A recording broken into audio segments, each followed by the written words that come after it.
We can now conclude this module by analyzing how logistic activities and warehouse management activities can be supported by SAP ERP. These listed here are the activities and the steps involved in the warehouse management process. As you can see, the warehouse management and logistic process is associated with the goods movement in another process, such as procurement, fulfillment, production, and inventory management. This means that, and we will see this in detail in the next couple of minutes, what can trigger the warehouse management execution is are inputs coming from this process. When a good movement involves a storage location that is warehouse managed, however, additional steps are required to transfer the material into put away or out of peak storage bins in the warehouse. And in most of cases, in inventory management good movements automatically generates a transfer requirement, which is the second step. So independently from what triggers the warehouse management process, a transfer requirement and the delivery document are created in order to register plant movement. Transfer requirements are used to plan the movement of materials in and out of the warehouse. And the actual execution of the movement is accomplished through what we will call a transfer order, which is the second document which has been which is created through the warehouse management process. Upon the creation of a transfer order, then we can physically move material from one location to the other, and once we have physically moved goods and products that are listed in a transfer order, we can confirm the transfer order, so close the process and end and close the warehouse management activities execution. In particular, as we will see in a custom way for procurement, for fulfillment, and for production, we need to analyze the dynamic of these three steps in the warehouse management process. So plan, execute, and confirmation. When we talk about plan of warehouse movement, as already told, we involve the transfer requirement. The transfer requirement is a document that company use to plan the movement of material into and out of bins in a warehouse. In most of the cases, the trigger of the transfer requirement creation is an activity of inventory management or a need to transfer materials within a warehouse. In these cases, the ERP system automatically creates a transfer requirements to highlight that an inventory management activities involving a warehouse managed storage is occurring. And once created, the transfer requirements communicate the data from the inventory management processes to the warehouse management processes without having no financial impact. Let's talk a brief about the data which are involved in the transfer requirement creation. So, first of all, we have master data. Master data include data about the materials and the bin involved in the movement. Then we have organizational data, which instead include the client, the company code, the plan, the storage location, and the warehouse number. Finally, we have also transaction data, which include the materials to be moved, the quantity, the date, the transfer type, so if it is a put away, a pick, or a transfer, and the source of the requirement. So these three sources of data are needed in order to create the transfer requirement. But in order to create the transfer requirement, which are the prerequisites or the documents or the condition that allows the ERP system to create this type of documents. First of all, a transfer requirement can be created manually to facilitate an internal movement of material from one bin to another within the warehouse. So the source of the requirement for warehouse movement is typically a material document or a production order. And you see displayed that the first type of document that can generate a transfer requirement can be or a material document or a production order. If we are dealing with the transfer postings, meaning a change of the status in the material, the system can create a posting change notice rather than a transfer requirement. So we still have a creation of something which is not called in the ERP system a transfer requirement, while it is called a posting change notice. A posting change notice represents a request to change the status of the material from one status to another, for example, from in-quality inspection to unrestricted use. Most of the time, however, the transfer requirement is automatically created by the system, so no source document is present that generates the transfer requirement. When we deal with procurement, when a goods receipt against a purchase order is created, a transfer requirement is automatically generated by the system. If we are in the production process, 2 steps in the production process can potentially generate a transfer requirement. First, when a production order is released, a transfer requirement for the materials needed for production is created. Then, when the materials have been produced and received into the inventory, the receipt of finished goods or semi-finished goods against the production order generates the creation of the transfer requirement. Finally, when we deal with inventory management, in inventory management, the stock transfer process uses a transfer requirement. Finally, in fulfillment, the delivery document serves as transfer requirement and it is used to plan the warehouse movement. If we step to the execution phase of the warehouse movement, we can see here which are the steps involved in this sub-process. Please, even if common warehouse movement include picking, put away, and posting changes of materials, be aware of the fact that even if we call this phase execution of warehouse movement, no activities in warehouses are formally and physically executed. So we call it execution of warehouse movement, even though these steps is just intended to be, or is just useful to create the authorization to the execution of these activities. In particular, the documents that is used to execute this movement is the transfer order. So the execution of warehouse movement, so this phase is useful because it leads to the creation of a transfer order. The creation of a transfer order is generally triggered or by a transfer requirement or by a posting change notice. A transfer order can also be created directly from delivery and materials documents generated by other processes, or they can be manually created to facilitate internal warehouse transfers. Which are the data that are needed to execute warehouse movement? Again, we have master data like material master and storage bin, and organizational data like client, company code, plan, storage location, warehouse number. We can see that these data are the same that those needed by the transfer requirement creation.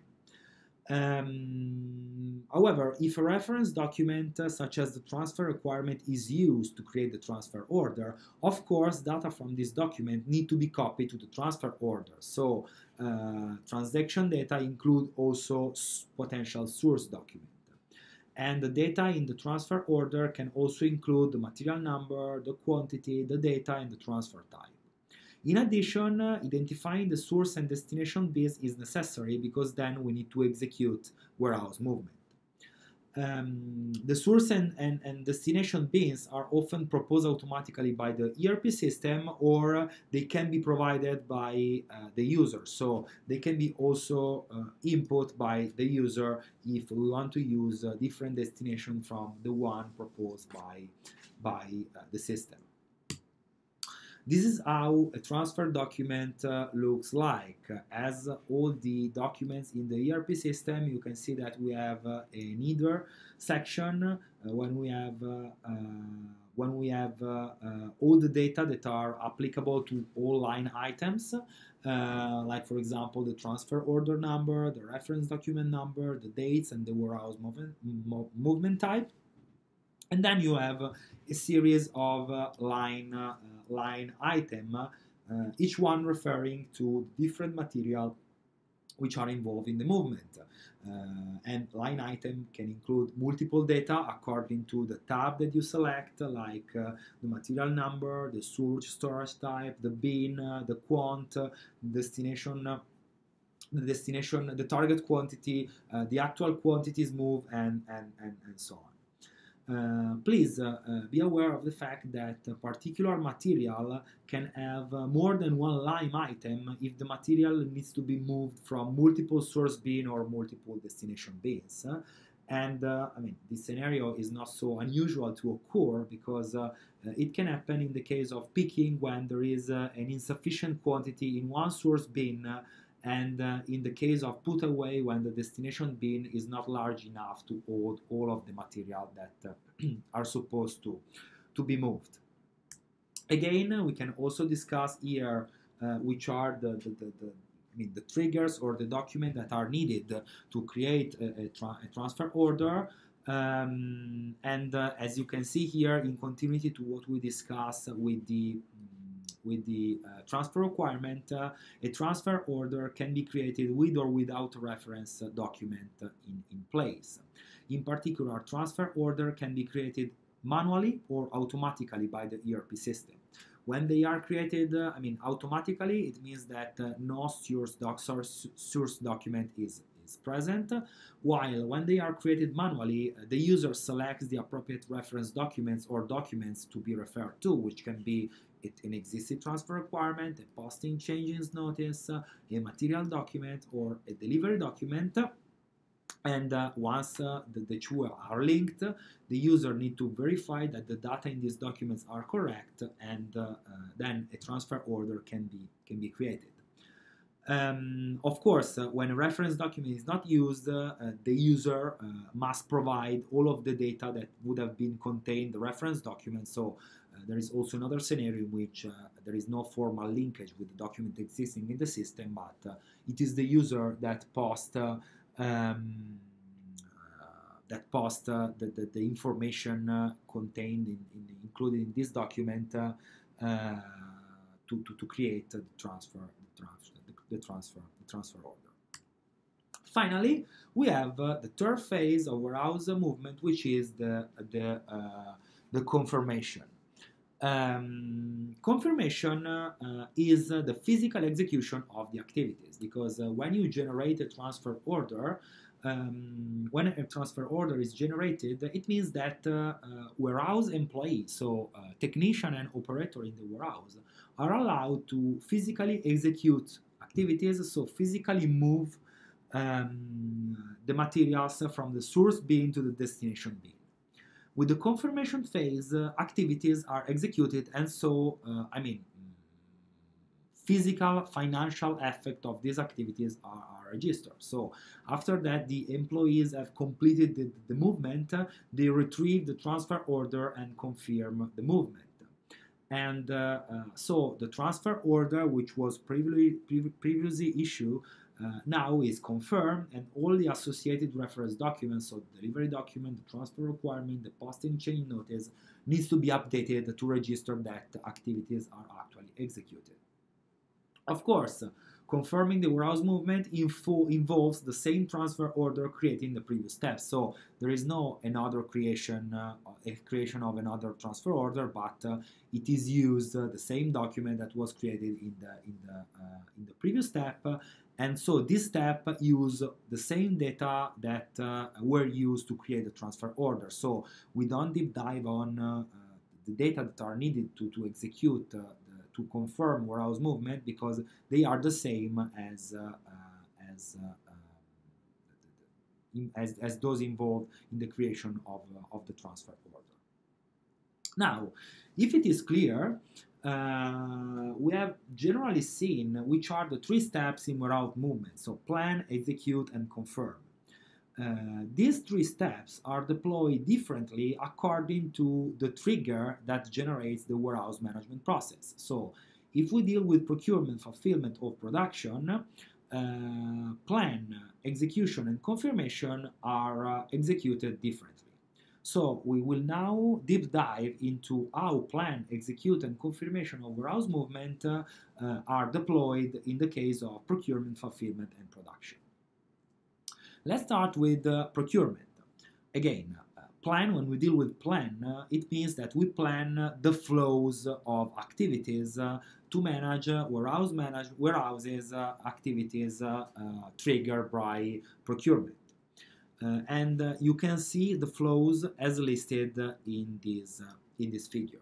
In particular, the bottom part of the figure illustrates the physical movement of the goods. So the physical movements of warehouse management in procurement, so entering storage and storage bin. In particular, you can see that the interim storage is the physical link between the procurement and the warehouse management process. So when goods receipt is recorded, financial, accounting, and material documents are created. So once the physical movement is executed and goods receipt is recorded, financial, accounting, and material documents are also created. So this is the link, the interim storage and the physical movement is the link with the physical aspect and the administrative aspect of the procurement process. If we look more in detail at the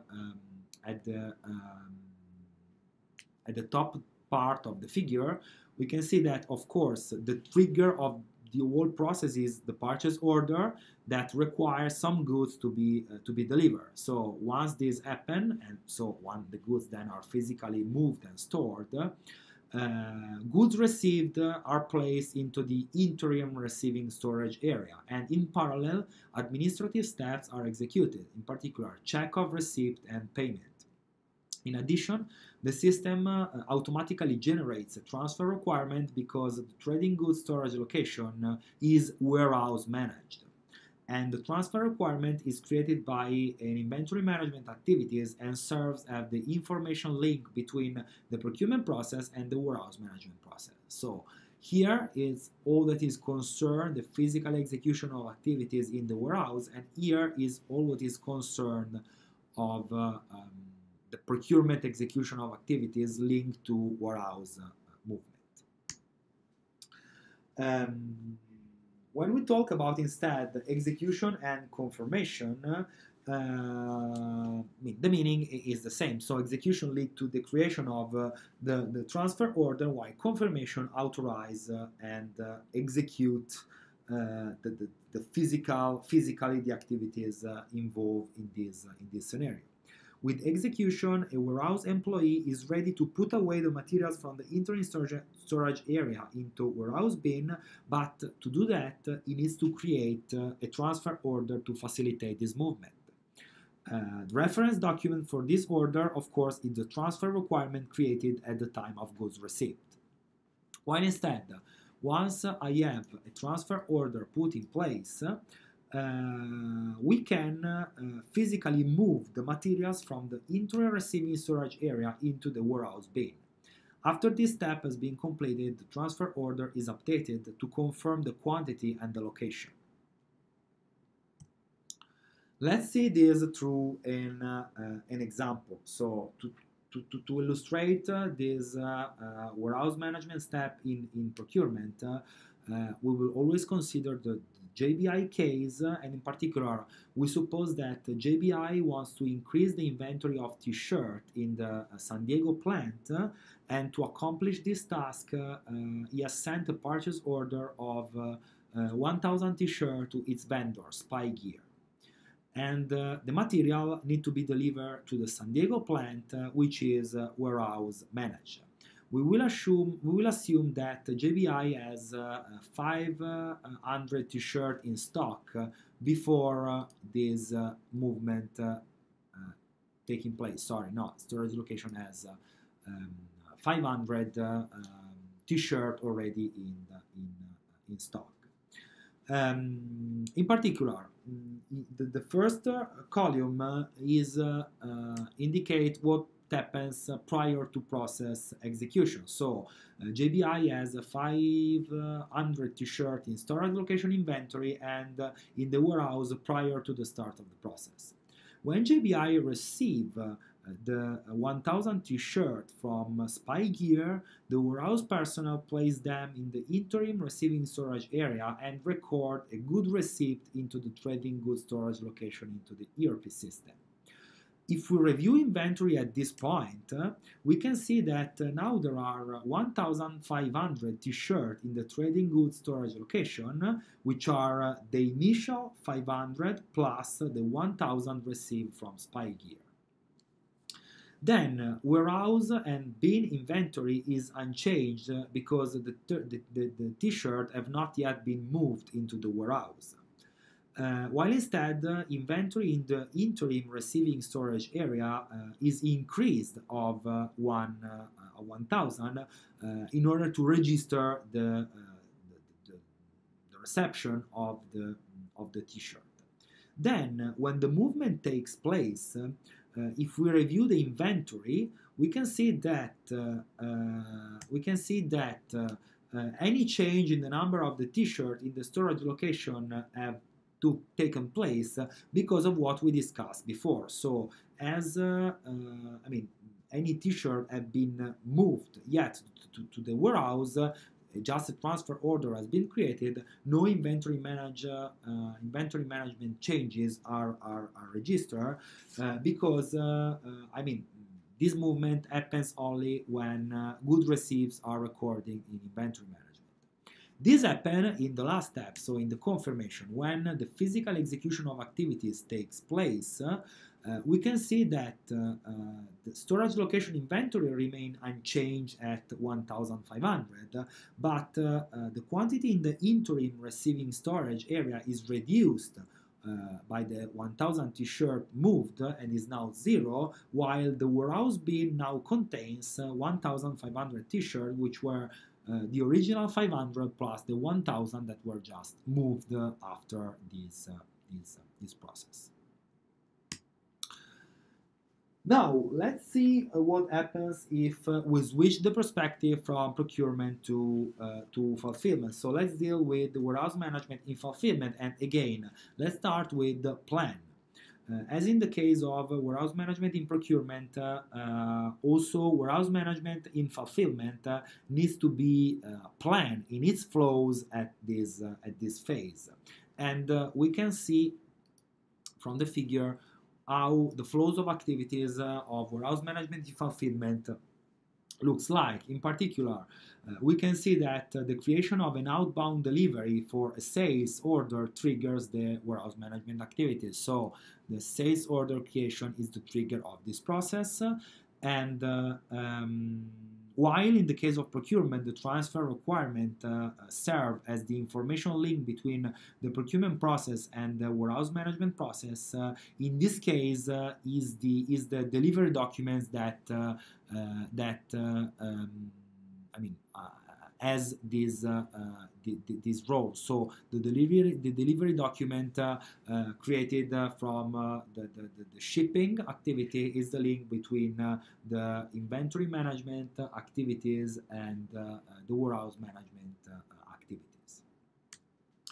When we go to the execution, again, it means that a warehouse employee is ready to pick materials from the warehouse and send them to the customer, but in order to do that, she or he needs to generate a transfer order based on the delivery document. So at this time, the ERP system proposes bin from which to move the material that can be used as default, or they can be changed manually by the user. After that, the transfer order has been created. The warehouse employees can pick the product from the proposed storage bin and place them in the interim shipping storage area. They then update the transfer order to indicate that the quantity was picked and the bins from which they were taken have been empty of this quantity. As in the case of procurement, the interim storage area is the physical link between the fulfillment and the warehouse management process. And at this point, a physical movement of material has occurred, so a review of warehouse inventory will show a reduction of inventory in the warehouse bin and an increase in the bin in the interim storage area. After the transfer order will be updated, the user will need to confirm this and save the procedure. So at this point, the reference document that triggered the warehouse movement, so the sale order, will be updated to indicate that the quantity of material has been moved, and so this generate financial and accounting consequences and creation of the relative documents. Again, let's see this through an example. So again, we will use the JBI scenario. We have Rocky Mountain Bikes, which is a JBI customer which has sent a purchase order for 50 bikes, and the JBI decide to ship these bikes from the San Diego plant. In this case, JBI will deliver all of the bikes is one shipment, and the transaction will include, of course, warehouse management step and their impact at the inventory level. We can assume that JBI has 500 bikes in inventory before the fulfillment process is executed, and you can see here from the table. So prior to process execution, in the storage location there are 500 bikes which are placed in warehouse bins. When the plan phase is executed, JBI first generates a sales order in response to Rocky Mountain Bikes purchase order. The company then creates an outbound delivery which triggers the need to move 50 bikes from storage bin to the interim shipping storage area that then need to be shipped to Rocky Mountain Bikes location. If we look at the inventory management in the storage location, we can see that any change in the quantity of material is taking place because no physical movement has occurred yet. We have just planned the activities to be executed, and the transfer requirement has been created. When instead, when we switch to the execution of warehouse movement, the employee will create a transfer order authorizing pickup of 50 bikes from the warehouse. Again, no physical movement has taken place yet, so if we look at the inventory status in the storage location, we won't see any change in quantities. This change in quantities will take place when activities will be physically executed. In particular, in the confirmation phase, the 50 bikes will be picked up from bins in the warehouse and placed in the interim shipping storage area. If we review at this point the inventory management status, we can see that there will be a reduction of inventory in the warehouse bin and an increase in the bins in the interim storage area. In particular, 450 bikes will remain in the warehouse bins, while 50 bikes are available in the interim shipping storage area. Please note that no goods issue has occurred, so that the quantity in the storage location inventory is unchanged and still 500. In order to change that, we'll need to review warehouse inventory after goods issue. And if we do that at or after goods issue, we'll see that a reduction in the interim storage area of inventory has occurred. So the storage location inventory will now indicate a reduction of the inventory because a goods issue have been paused. And in particular, in our example, the storage location inventory will be reduced of 50 units, so leading a total amount of 450, and inventory in the interim storage area will be reduced to 0. Finally, we need to understand warehouse management in production. So what happens when warehouse management is triggered by production? The production process can trigger the warehouse management process in two ways. As production can involve both good issue, so when raw materials and semi-finished goods are issued to the production order, and goods received, so when finished goods are placed into storage. And this figure shows exactly this twofold impact of production on warehouse management. In particular, in this figure, we assume that these materials are issued from and received into a warehouse managed store location. In particular, the production order generates a transfer requirement for the materials that are needed for production. In response, a transfer order is created, and the materials are moved into an interim storage area, and the transfer order is confirmed. So that's what happened when a transfer requirements for the materials that are needed for production are issued from the production system. After that production process is completed and confirmed, of course, finished goods are received into the storage.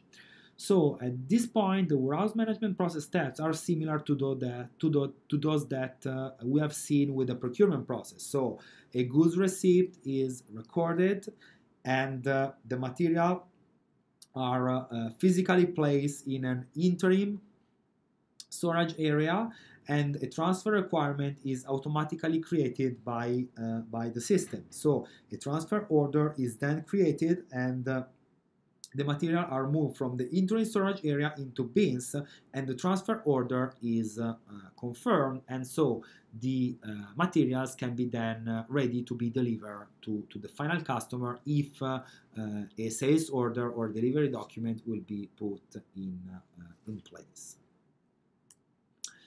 There is a fourth scenario that we need to consider, which is warehouse management in stock transfer. So we already discussed that, but warehouse management activities are also initiated by stock transfer and transfer posting. In particular, we will see in the next slides that when we deal with warehouse management for stock transfer, we can deal with 4 scenarios.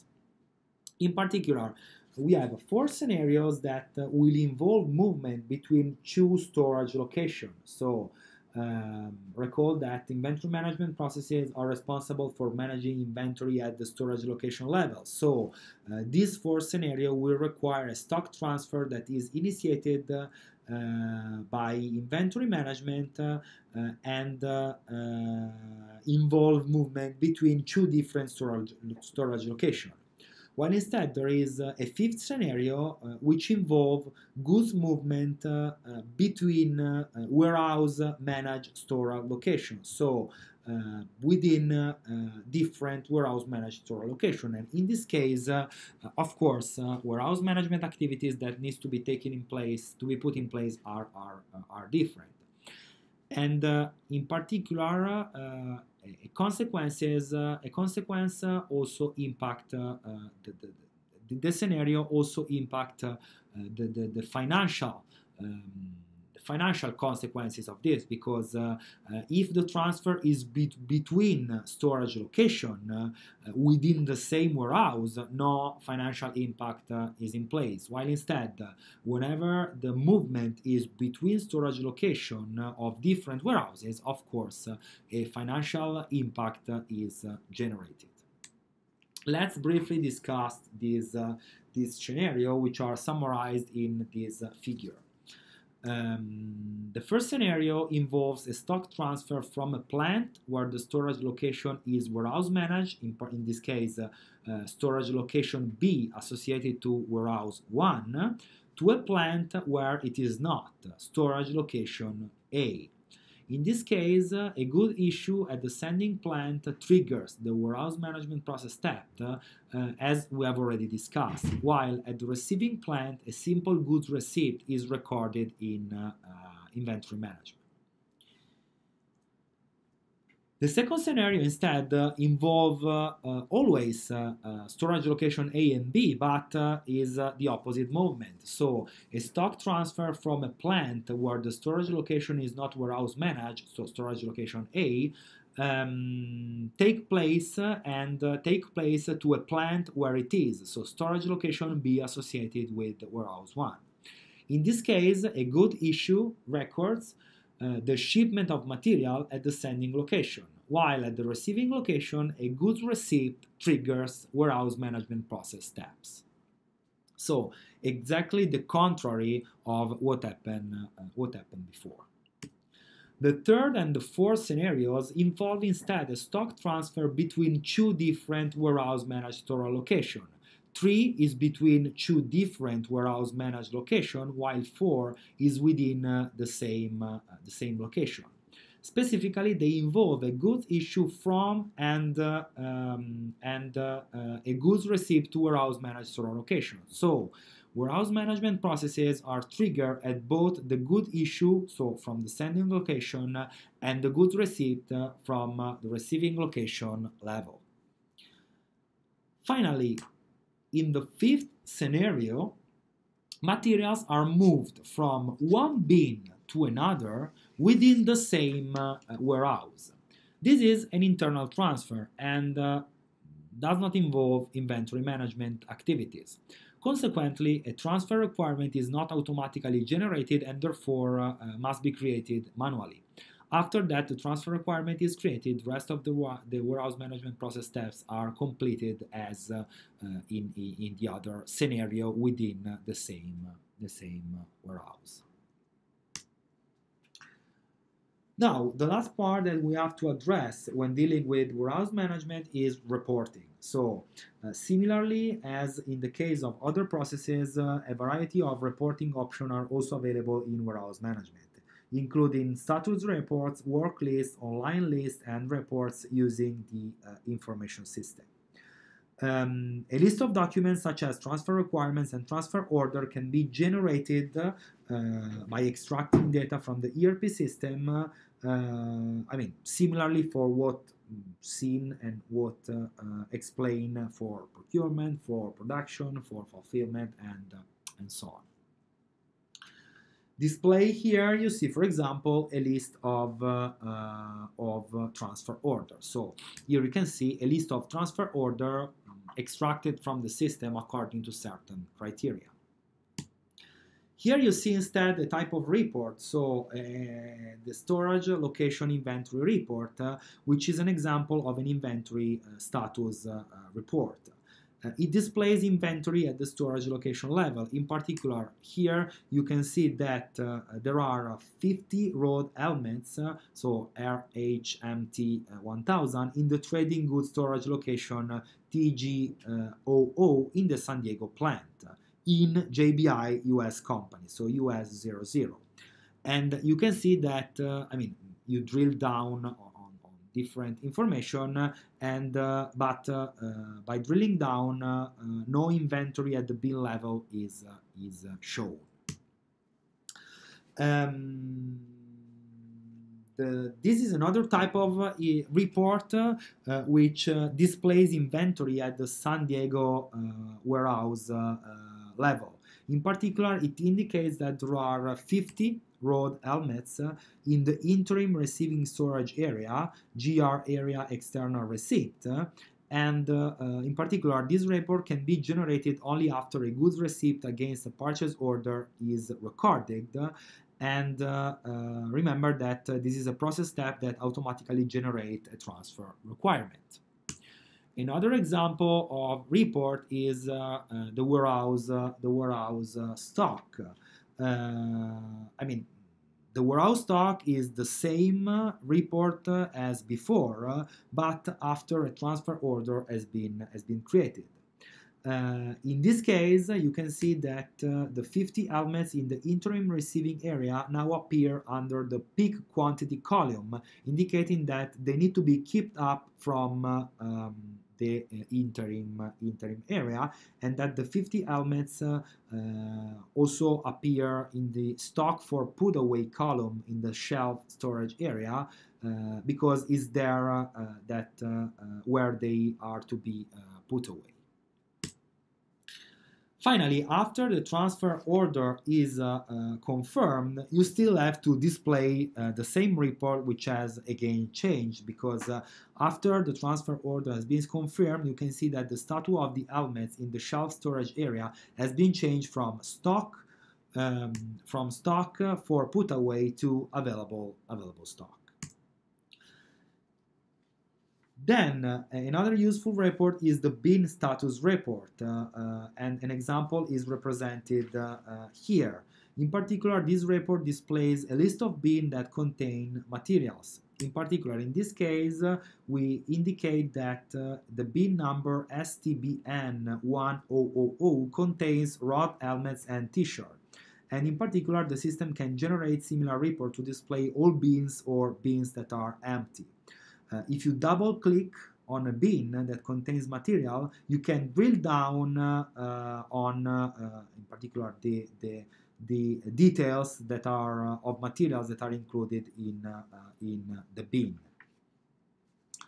As you can see in this slide, so this figure represents a drill down report for bin number STBN1000 and indicates that the bin contains two material, rod helmet and t-shirt, and two quants. In particular, recall that quant is a quantity of material with similar characteristics, and in this example you can see that there is one quant for each material. Finally, if you need it, the system can drill down further to display the information and the detail of each quant. In particular, in this example, you can see that the quant for the rod helmets in storage bin STBN1000 is shown by drilling down the previous informations.